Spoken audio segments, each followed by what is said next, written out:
So now that we've set up our digital marketing approach, we have to implement it and then monitor how our campaigns are performing to see how far we're getting. But before we get into the implementation of our digital marketing plan, let's first do a quick recap of the key elements to consider when tracking the performance of a digital marketing campaign. Again, feel free to visit our digital marketing course for a more detailed breakdown of the digital marketing frameworks we're using here.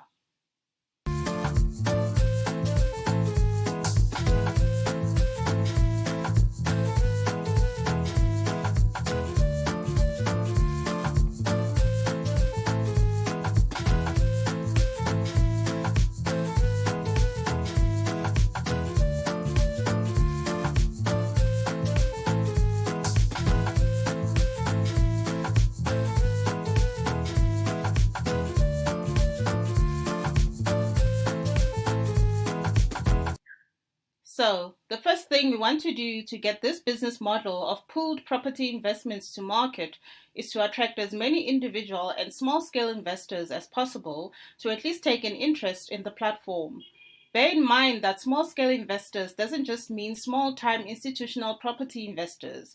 It could also mean informal investment clubs or even just a group of friends looking to go into property investment together. So that's where we're going to start with our digital marketing initiatives. Once we've got a pool of potential investors, even at just an interest level, we can use that to attract investment opportunities, especially those of a commercial type. We already have a portfolio of residential properties on sale from the homeowner targeted business model, which offer a few opportunities such as short stay rentals or student communal accommodation. We mainly need to attract commercial property opportunities at this point by demonstrating that we have a pool of interested investors keen for a deal. So we develop a social media awareness campaign via text and short form media, mainly for audience type individual investor. Our data tells us that we can mainly find these audiences primarily on X, YouTube, and LinkedIn, but we should not discount TikTok for high reach. Our research also tells us that other popular social media platforms have attracted the stigma of being the go-to platforms for investment scams, where unsuspecting people are conned out of their hard-earned money, so it might not be a great idea to include them on our list of platforms. This is a good thing because it helps us focus and streamline our digital marketing activities a little bit, saving us time, effort, and resources. Once we get data on which platforms perform the strongest, then we can further zoom in on one or two particular platforms and intensify our digital marketing activities on those particular platforms.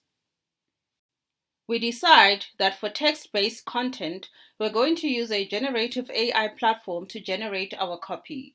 There are many platforms out there, but we prefer to use one that allows us to inject a perspective as well as emotion into our content.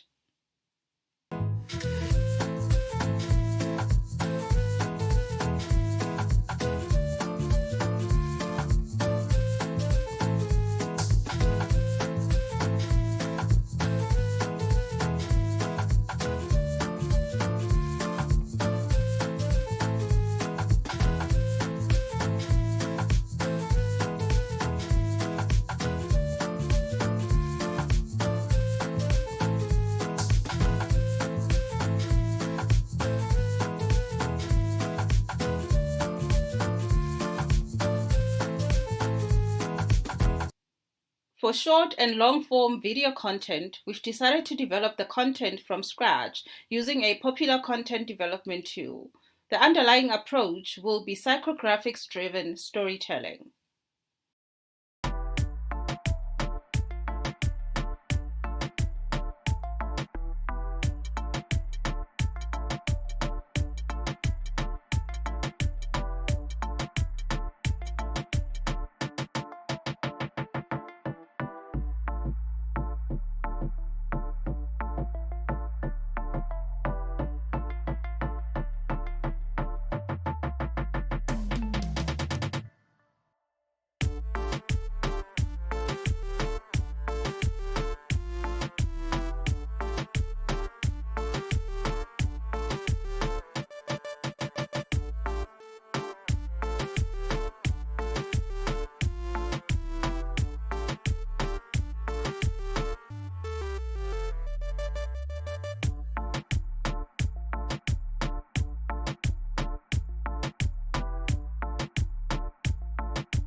We start by drawing up a campaign plan for our digital marketing activities. There are many campaign planning and management tools out there, but you have to understand what you're doing to fully extract the value of such platforms. So we'll keep the process manual for now in order to demonstrate step by step the things you should be looking for in this process. So we obviously start with the awareness stage, and we'll carry on by indicating which step of the GTM process we're implementing with whatever campaign and associated pieces of content we're using to execute the campaign. This is important because it will give us a good view of how well we're converting from step to step, and the performance data we collect might even dictate a specific order of steps in order to improve the overall campaign performance.